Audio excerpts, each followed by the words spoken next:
मैं हूं कलीमुल्ला। आज हम बात करेंगे अजरबैजान बाकू में लेडीज हैंडबैग यानी कि फैशन एक्सेसरीज के बारे में। इसका तरीकाकार क्या है और इसके लिए इन्वेस्टमेंट कितनी चाहिए। हमारे साथ हैं अली अकबर साहब। अस्सलाम वालेकुम सर, क्या हाल है? वालेकुम अस्सलाम कलीमुल्ला, आपका क्या हाल है? अल्हम्दुलिल्लाह सर, मैं ठीक हूँ। सर आप हमें बताएं अजरबैजान बाकू में लेडीज हैंडबैग बैग से के हवाले से, फैशन एक्सेसरीज के हवाले से इसका तरीकाकार क्या है और इसके लिए इन्वेस्टमेंट कितनी चाहिए? जी कलीमुल्ला, बहुत शुक्रिया। इसमें सबसे पहले तो हम बात करना चाहते हैं कि यहाँ पर कोई भी बिज़नेस जो है, छोटे से छोटा बिज़नेस है, हम डिफरेंट आइडियाज़ के साथ आपके सामने पेश होते हैं। जी सर। तो आज का जो कलीमुल्ला का आइडिया, ऐसा कोई भी बिज़नेस जिसमें लेडीज़ शॉपिंग इन्वॉल्व होती है, तो आप सबको पता है कि लेडीज़ जो है शॉपिंग करना बहुत ज़्यादा पसंद करती हैं। तो दुनिया में जितनी भी औरतें हैं, कम से कम उतने तो हैंडबैग हैं ही। ऐसा ही है और सर। और उसके साथ-साथ ये है कि यहाँ पर फैशन एक्सेसरीज़ जो है, अगर कोई औरत फैशन नहीं करती तो वो अपने आप को अधूरा समझती है।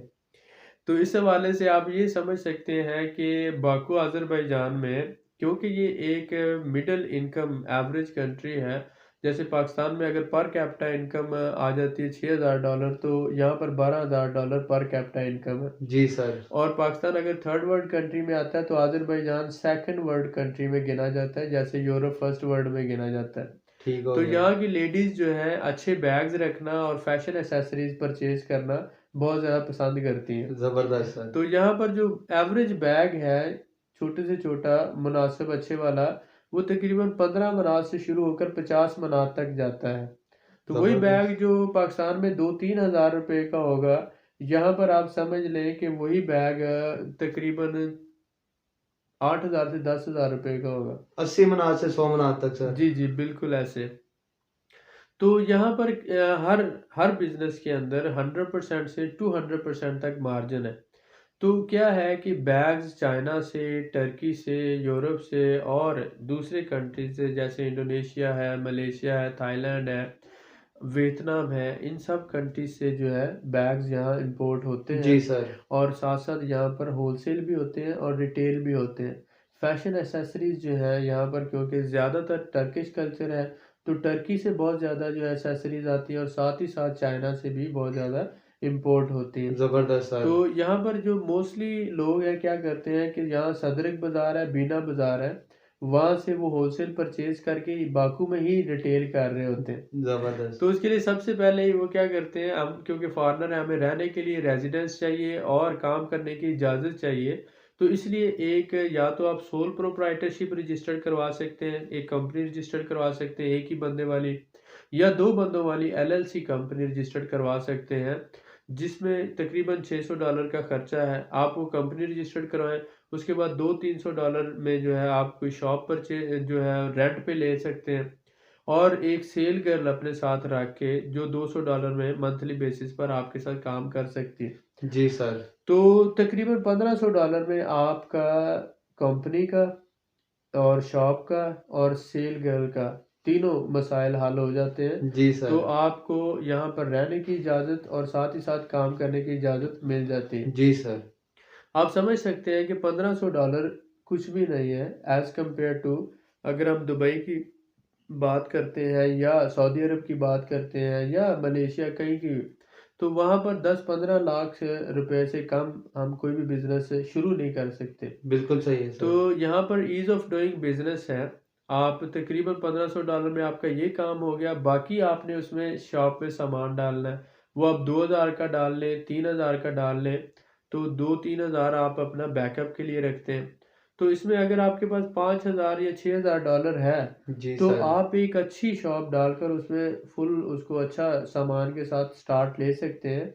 जिसमें ये है कि जैसे-जैसे आप फिर सेल करते जाते हैं, इसमें 100% और 200% तक मार्जिन है और आप उस बिज़नेस में, छोटे बिज़नेस में आसानी से ग्रो कर सकते हैं। ज़बरदस्त सर। सर अज़रबैजान बाकू में कौन-कौन सी कंट्रीज़ से हैंडबैग्स इंपोर्ट हो रहे हैं? जी, जैसा मैंने बताया कलीमुल्लाह, यहाँ पर मोस्टली चाइना से सामान आ रहा है बहुत ज़्यादा क्वांटिटी में, जी और सर। उसके साथ-साथ टर्की से आ रहा है। जी सर। ठीक है, कुछ क्वांटिटी यहाँ पर फैशन एक्सेसरीज़ की जो है फ्रांस से भी आ रहा है और साथ-साथ जर्मनी और रशिया से भी। जी सर। तो वो जो फ्रांस, जर्मनी और रशिया से या टर्की से बैग आ रहे हैं, वो तकरीबन एक बैग आप $100 से लेकर ऑनवर्ड $200 तक एलीट क्लास जो है वो सारे वो यूज़ करती है। लेकिन चाइना का या टर्की का सामान है, इसमें लो कॉस्ट भी है, जैसे 20-30 मनात में जो जी है सर। बैग्स और एसेसरीज़, और जिसमें आर्टिफ़िशियल ज्वेलरी भी आ जाती है, और इसमें परफ्यूम्स भी आ जाते हैं और बहुत सी चीज़ें इसमें आ जाती हैं। तो कॉस्मेटिक्स आ जाते हैं। ये सारा जो है सामान यहाँ थाईलैंड, वियतनाम से भी आ रहा है, और इंडोनेशिया से भी जो है कॉस्मेटिक्स आ रही है काफ़ी हद तक। ज़बरदस्त तो सर। यहाँ पर जो स्वीडन की कॉस्मेटिक है और साथ-साथ टर्की की, जैसे ऑरिफ्लेम है वो स्वीडन से आ रहा है, टर्की से जो है वो एक और आ रहा है फाबरलिक कंपनी है, उसका जो है यहाँ पर काफ़ी अच्छा होल्ड है। तो ज़बरदस्त। ऑरिफ्लेम तो पाकिस्तान में भी है, दूसरी जगहों पर भी है। तो ये जो है फैशन एक्सेसरीज़ हैं, ये डिफरेंट कंट्री से आ रही है, लेकिन आप सदरक से या बिना बाज़ार से होलसेल बाय करके यहाँ पर अपनी शॉप पे आप सेल कर सकते हैं। यहीं से बाय करके यहीं पर आप अच्छा मार्जिन कमा सकते हैं। ज़बरदस्त सर।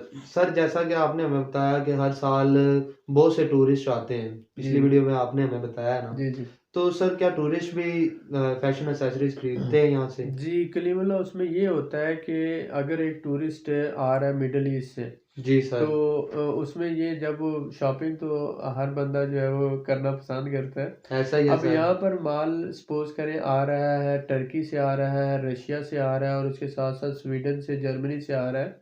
तो उनको जर्मन प्रोडक्ट्स जो है यहीं पर मिल रही है, या रशियन प्रोडक्ट यहीं पर मिल रही है, या टर्किश प्रोडक्ट्स यहीं पर मिल रही हैं। तो उनको जो है वो ऐसी बहुत सी प्रोडक्ट्स होती हैं जो हो सकता है वो दुबई में ना अवेलेबल हो, जी सर। ठीक है? वो यहाँ पर हो, तो वो यहाँ पर एक तो शॉपिंग का हो जाता है, ठीक है? और दूसरा ये है कि वो प्रोडक्ट्स जो यहाँ पर ईज़िली अवेलेबल है, ठीक है? तो इसलिए टूरिस्ट भी शॉपिंग कर रहे हैं। बैग्स किसी को अगर अच्छे लग जाते हैं, तो वो तो तब तक वापस नहीं जाएगी जब तक उसने खरीदना नहीं है। ऐसा ही है सर। तो इसमें ये है कि बंदे को ये कड़वा घूँट भरना पड़ता है। ज़बरदस्त सर। सर अगर कोई हमारा पाकिस्तानी भाई यहाँ पे फैशन एक्सेसरीज़ शॉप बनाता है, जी। तो उसको कितना टैक्स पे करना पड़ता है? जी, इसमें तकरीबन आप कोई भी बिज़नेस एक्टिविटी जब करते हैं, सेल परचेज़ का कोई भी काम करते हैं, तो उसमें 4% टैक्स है बाकू का। जी सर। अगर आप बाकू के अलावा किसी दूसरे शहर में बिज़नेस करते हैं, तो वहाँ पर 2% है। लेकिन क्योंकि ज़्यादातर जो टूरिस्ट है, वो बाकू में आता है, और बाकू की ही पॉपुलेशन है ज़्यादातर, जी सर। 25 लाख से 26 लाख तक बाकू की पॉपुलेशन है। तो इसलिए जो है बिज़नेस सेंटर भी यही कंसीडर होता है। जी तो सर। यहाँ पर 4% टैक्स है। आप अपने कोई भी कमर्शियल एक्टिविटी करते हो, और ये 4% टैक्स बहुत कम है as compare to Europe, Canada और अमेरिका के। ज़बरदस्त सर।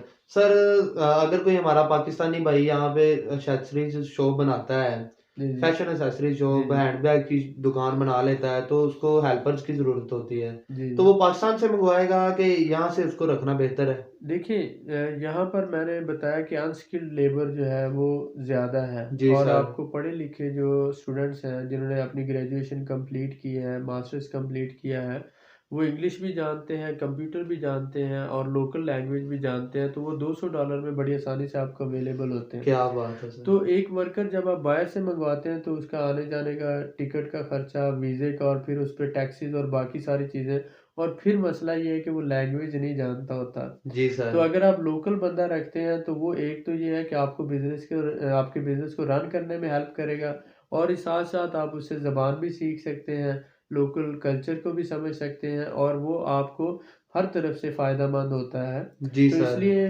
मैं तो यही एडवाइस करूँगा